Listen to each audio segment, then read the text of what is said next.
Me acompaña Santiago Delgado, conocido de todos, secretario de la Academia Alfonso X el Sabio, profesor y muchas más cosas. ¿Cómo estamos, Santiago? Pues muy bien, aquí en Murcia, aunque sea el último de agosto, pero en fin, deberes mayores que los de gozar las vacaciones me traen aquí. Pues encantado de saludarte y contar con tu Estupendamente. presencia. Bueno, sabes que María Cegarra es un referente permanente, sabes que es una de las grandes figuras de las letras y una mujer pues que en su biografía personal pues rompió muchos moldes, ¿no? En distintas épocas históricas. Fue una, A la chita callando, discretamente, rompió sí, montes. una figura muy transversal, mucho más transversal de Sí, lo que pudiera parecer desde fuera, protagonista de aquel encuentro famoso de Orihuela del 32, en participante, homenaje a Abril Miró.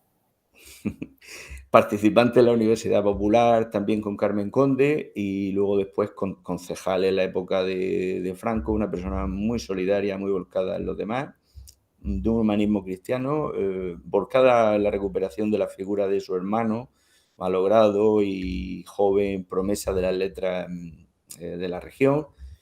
Y bueno, luego vivió la transición y una mujer pues absolutamente impecable en todos los aspectos, a mi juicio. Santiago, yo quiero que tú nos ilustres un poquito de tu conocimiento de María, cómo te has acercado a María, porque yo sé que para ti la Unión es un sitio muy, muy querido y que me identifiques un poquito tus vivencias personales en esa búsqueda de acercarte a la figura de María. Pues María en uno de sus versos, creo que del libro Cada día conmigo lo dice, una humilde mujer de su casa. Y así fue en el 90% del tiempo. Yo establezco un paralelismo con la gran María Moliner, que también era una señora de su casa. Cocinaba, hacía las camas, fregaba y en los tiempos libres de una ama de casa hacía las fichas del diccionario, y ahí tenemos el diccionario de María Moliner que entusiasmó a Gabriel García Márquez, por ejemplo. Y era fundamentalmente una señora de su casa que era biblioteconomista y que hacía esas cosas. Pues María Cegarra también era una mujer de su casa, de familia cristiana, de origen cordobés, muy piadosa, muy amante de los suyos, de sus hermanos, de sus padres, de su hermano Andrés, y que escribió 4 libros en toda su vida. Pero mientras era poeta, era una mujer apasionada de la poesía. María es una de las voces que descubre la intimidad del ser, del alma consigo misma, sin alaracas filosóficas y sin intelectualidades. En esto se aparta un poco de Carmen Conde, que sí tiene más malicia, bendita malicia intelectual, para encontrar sus metáforas, construir sus versos y tal. Pero María escribe muy sencillamente. Al principio se apoya únicamente en lo que ella sabe del mundo, que es la química. Escribe el libro Cristales míos, que a mí me regalaron casi el primer día que pisé el Instituto María Cegarra. Todavía no se llamaba María Cegarra. Acabé la mili en San Javier de Alférez, provisional no, de Alférez de complemento, y me destinaron allí tras ganar la oposición. Estuve 2 años en el instituto. Fui de la promoción de profesores que, a iniciativa de Asensio Sáez, a quien yo conocí también, se le puso el nombre de María Cegarra al instituto, y allí la conocí y me regalaron este libro de Cristales míos, sensacional, estupendo, muy bueno. Se apoya mucho en la química, en las metáforas con los cristales, con la química, en fin, mete unos términos técnicos que vienen muy bien para la vanguardia de ese tiempo, que es dejar el lenguaje tradicional, los conceptos tradicionales, y, por ejemplo, Pedro Salinas mete teléfono. ¡Oh, qué horror meter teléfono en un poema! Bueno, pues María Cegarra mete cristales, mete bióxidos, mete periclitación de las aguas, y se entiende todo muy bien.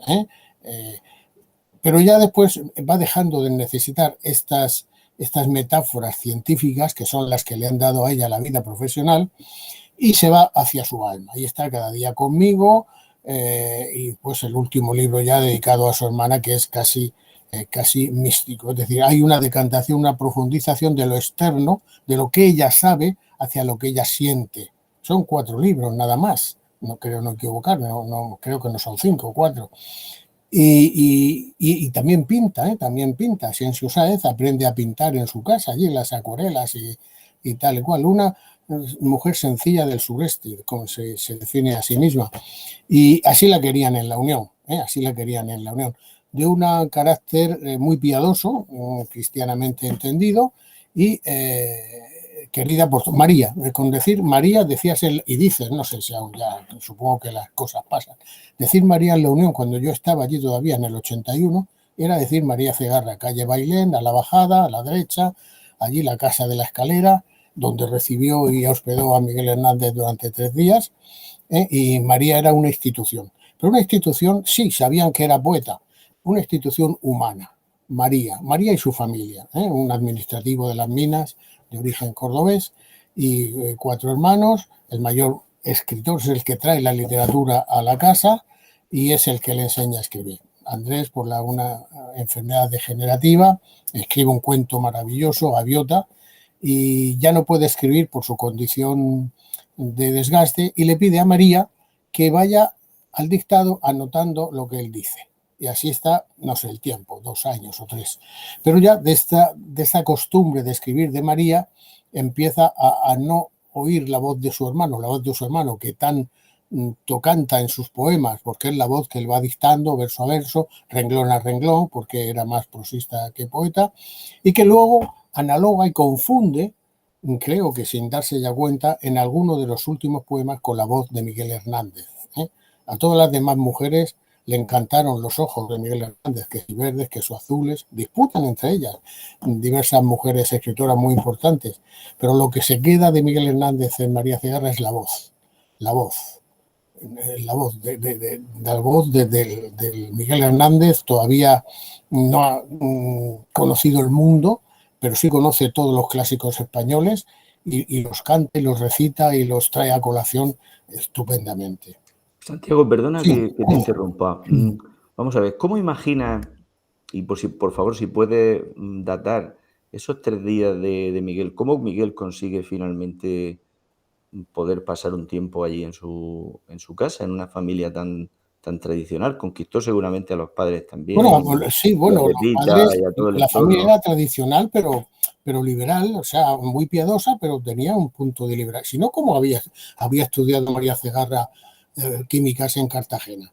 ¿Es O sea, que posible que Miguel Hernández esos 3 días estuviera allí con la idea de documentarse? Porque él sabe que hizo la obra no, esta de teatro. según mis datos fue invitado, se conocieron en Orihuela, como tú has dicho, Sí. y para Miguel es una fascinación, no tanto por la feminidad de María, sino porque es una mujer culta que le hace caso. Él todavía en Madrid, cuando ya haya olvidado, entre comillas, es este aspecto de gañán, con perdón, de patán, de Miguel Hernández, es el que le hace a Albertio Cernuda no querer ni verle. Y va por los paseos de Madrid, se sube a los árboles para demostrar que rústico es él y que del pueblo y tal y cual, y los otros le huyen, sobre todo Alberti no lo podía ni ver. Alberti era un señorito del puerto y Y a un Lorca, labrador no. y Lorca se cansa de sus cartas y de Sí, sí, su, y sí, de sí. su lenguaje soez y todo ese Sí, tipo. sí, sí, sí, sí, sí, sí. Bueno, como podría, decía Salvador Dalí de Picasso, Picasso es comunista, yo tampoco. Pues bueno, un poco. Ellos eran izquierdistas de salón, todos recordamos la famosa anécdota contada por el biógrafo de Carmen Conde, de María y Ferri, José Luis Ferri. Ferri, ¿no? Pues un día baja del frente todo lleno de barro, sudado, tal, de estar en el frente del Alto de los Leones, se va al Ateneo donde están todos y están todos en una fiesta de disfraces, disfrazado de Carlos V, de Isabel Tudor, de la otra tal, ella de ira, ¿cómo que vosotros estáis aquí y yo ahí tal cual? Oh, entonces lo echan, oh, vete de aquí, ¿no? O sea, una cosa así, ¿no? Ese era Miguel Hernández. Entonces, Miguel Hernández, que es autodidacta, bueno, autodidacta no del todo, porque nadie es autodidacta del todo si ha estado 8 años con los jesuitas. Estar 8 años o 7, no es igual.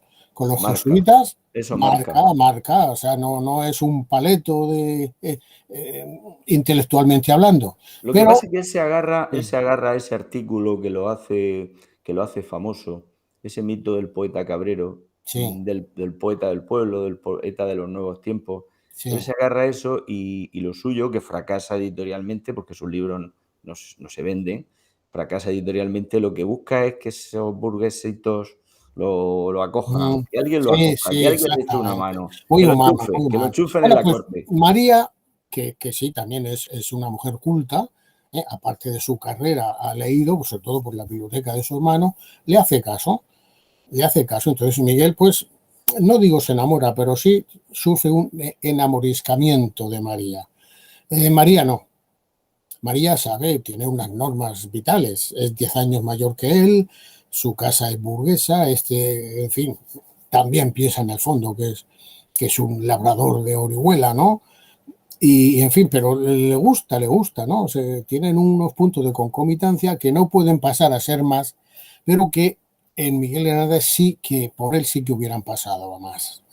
De todas maneras, María hace gala de esa tradición liberal de su familia, yéndose a pasear con Miguel por las afueras, muy afueras de la Unión, por los eucaliptos que hay en la estación de Vía Estrecha. Allí hace un poema, hay un chaparrón y los árboles se reflejan en el fondo y ella dice que crecen para abajo. Es una cosa, metáfora muy bonita, ¿no?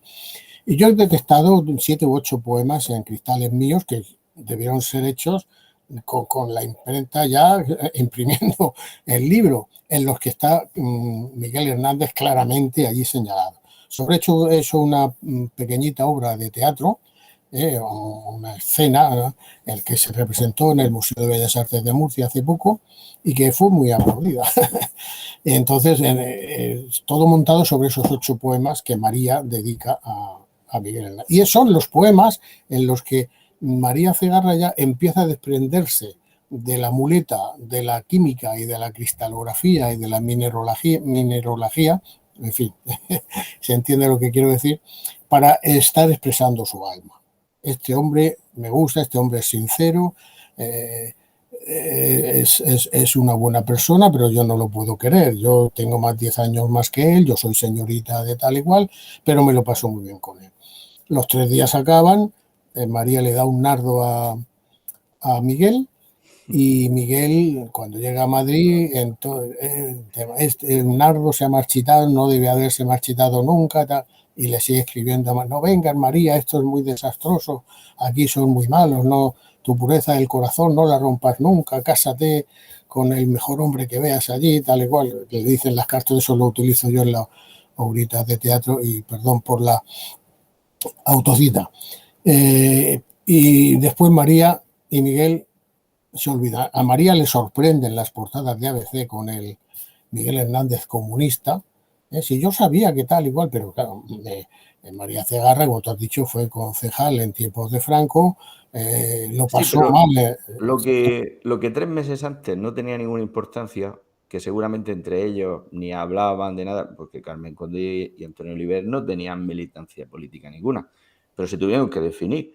Tenemos que Sí, sí, tenemos sí, que sí, sí. tenemos que no olvidar nunca que el primer destrozo de los milicianos en Cartagena fue la Universidad Popular, que arrasaron, que se llevaron. Entonces, claro, ellos eran, para la derecha eran sospechosos y para la izquierda también lo eran porque vestían como señoritos, porque muchos eran de misa todos los domingos, como Casimiro Matías o Antonio Ross, por ejemplo.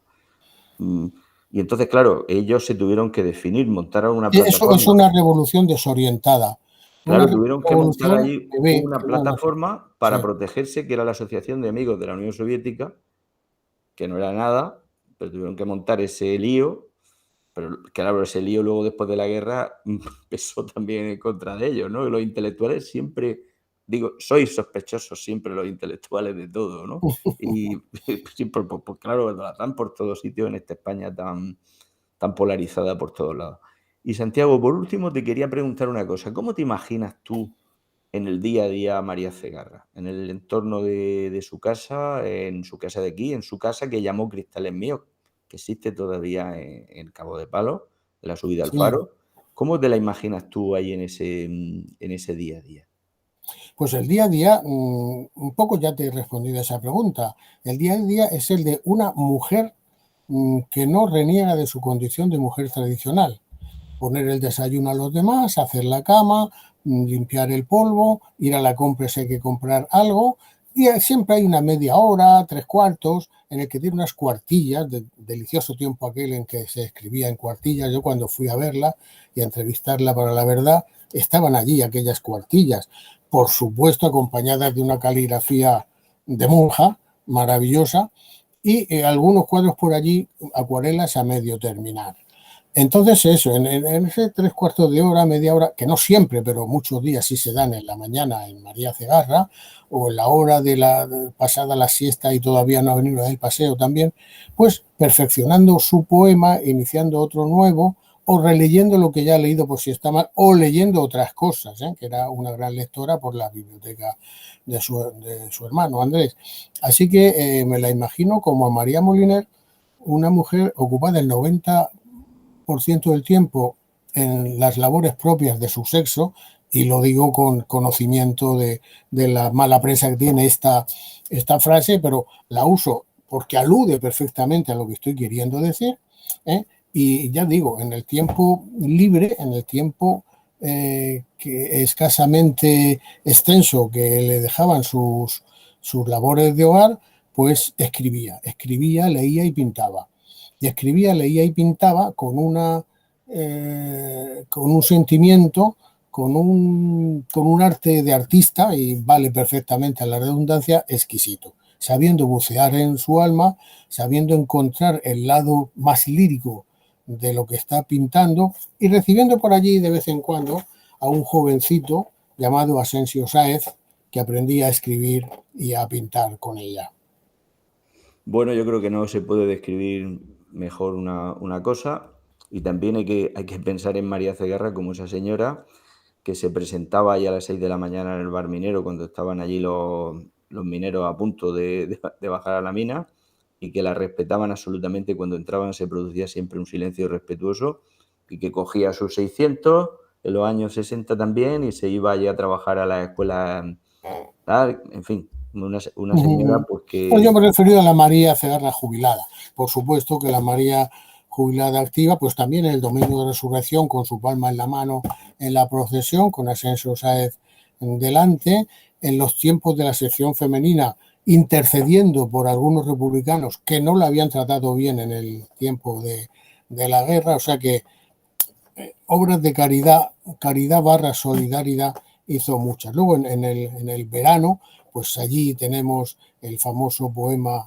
de la monja del Sirio, que antes de que ella misma lo dice ya en los 60, antes de que las urbanizadoras llegaran, llegó el cuerpo de una monja y la enterraron un poco más allá de la misma playa. Supongo que no de la playa de Levante, sino de la de Poniente, y le dedica un poema maravilloso.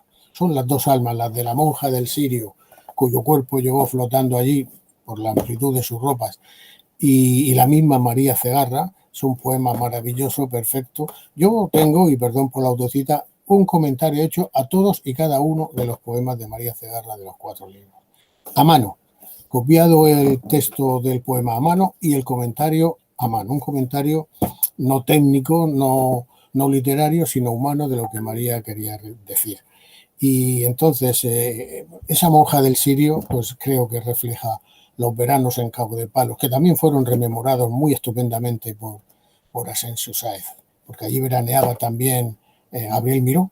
Entonces es un faro lleno de reminiscencias literarias de aquellos tiempos fundacionales. Desde los años 20, yo creo que el año Sí, sí, 27 sí, sí, realmente es un año muy importante, desde el sí, sí, 27, sí, sí. 28, 29, son años fundamentales. Una de las cosas que le extrañó, y luego es a mí me lo hizo ver María Cegarra, Miguel Hernández no entendía el mar.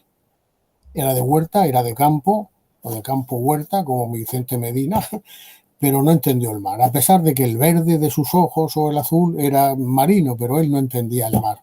Lo dijo María Cegarra, a mí me hizo ver eso.